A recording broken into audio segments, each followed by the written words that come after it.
G'day again, everybody. This is Type 40 Artist once again, and today I'm going to be drawing my D&D team, the characters of the people that I've been playing with. So let's get started.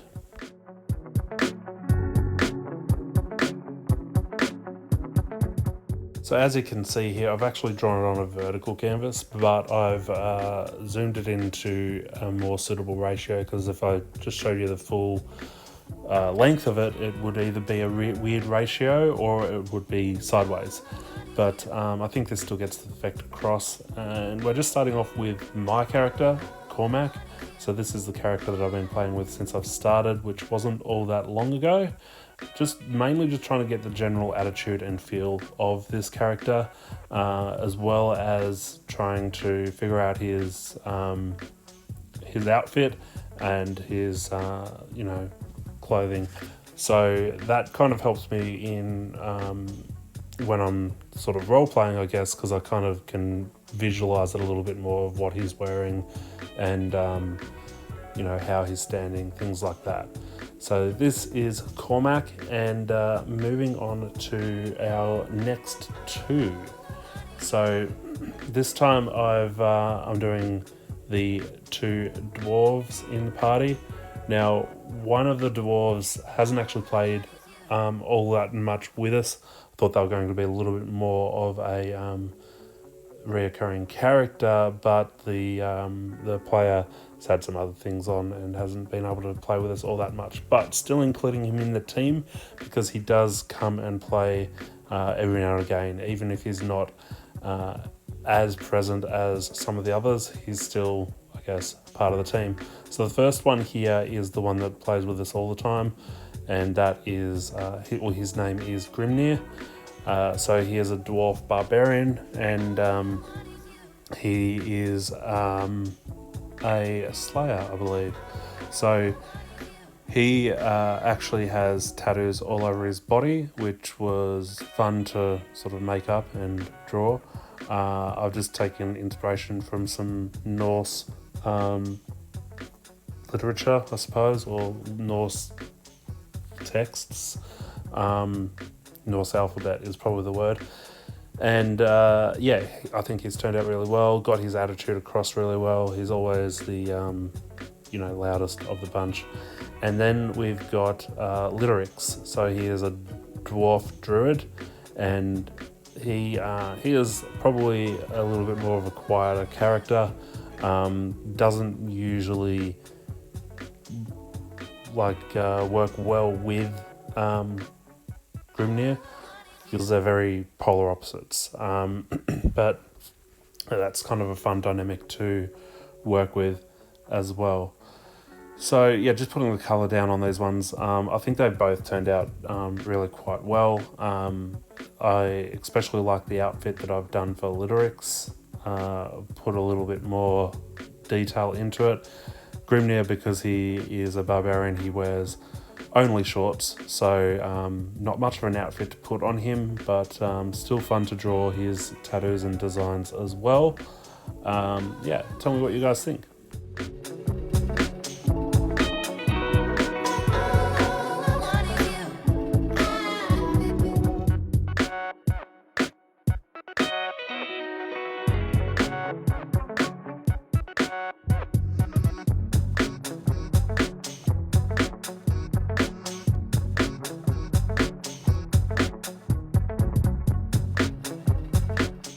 Alright, so this one I played around with a little bit, because I didn't have a really clear idea of what I wanted the Dragonborn to look like. When I was looking up other reference pictures, there wasn't much official art on it, and the official art that I had isn't really the direction I wanted to go in, because it didn't really fit the description that was given by the player.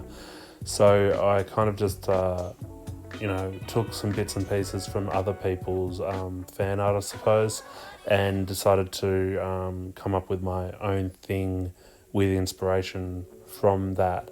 This is Kryn, a Dragonborn wizard that's with the party, and he has got brown hair and patchy beard which was already kind of tough for a Dragonborn because I imagined them with scales and most of the reference pictures just had scales. But yeah, green skinned, I believe, and yeah, green skinned, there we go.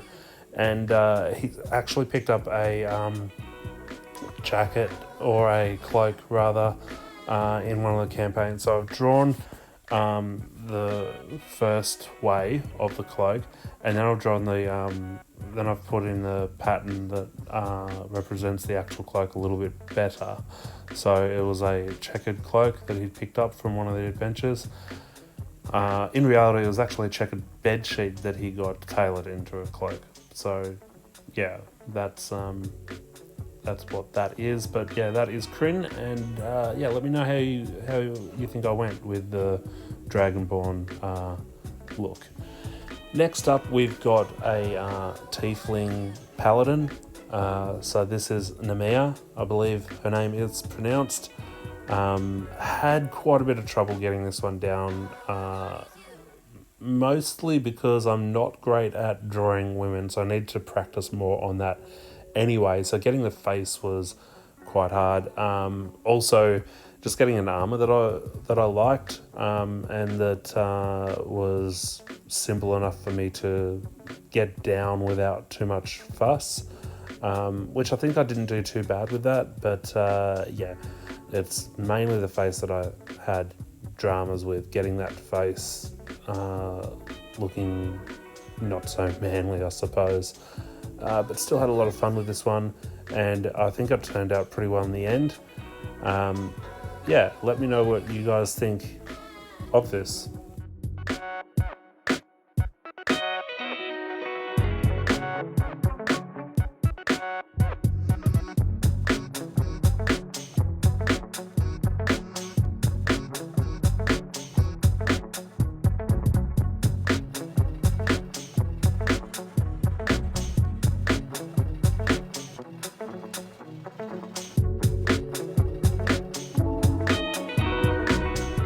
Yes, this is Nemea, the Tiefling Paladin, and what do you think? Did I represent the Paladin class well? Did I represent Tieflings well?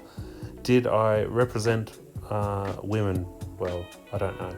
But either way, I think it's turned out quite good, and yeah, I really enjoyed the end result of this one.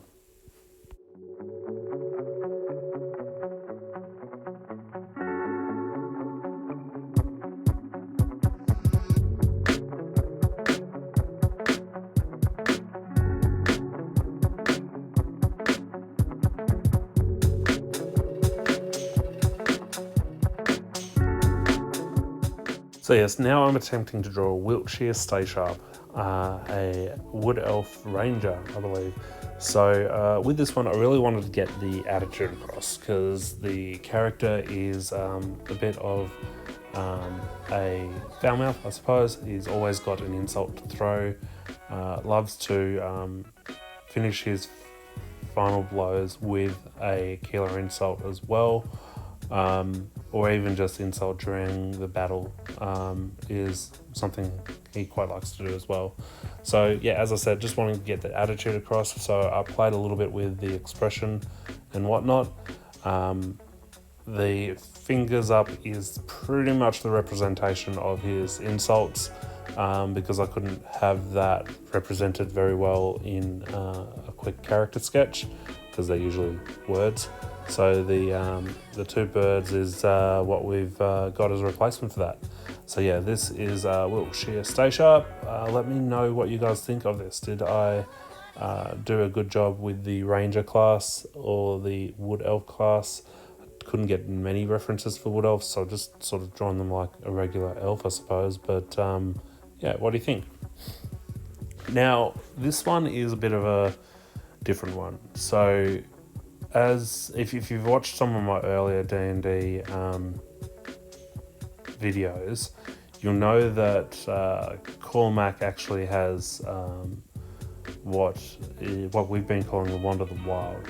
I believe it's also, or another version of it at least, is the Wand of Wonder, but we've been calling the Wand of the Wild because the magic magic table we're using is literally just the wild magic table rather than the one that comes with the Wand of the Wonder, which isn't all that different, but mainly it's all centered on me.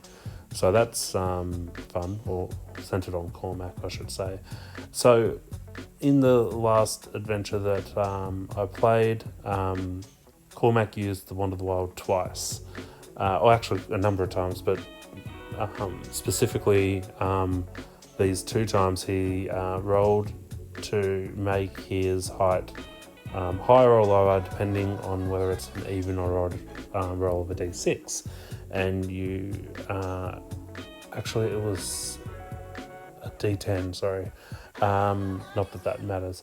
Now he rolled 6 twice, so essentially he's grown by 12 inches, which I thought it would be funny to just have him grow upwards rather than, outwards as well. So he now looks very lanky and just unfitting, I suppose. So there he is at the end, very tall Cormac, about 7 foot tall. That's all that I've got for you guys today. If you liked that, do like and subscribe, and thanks for watching.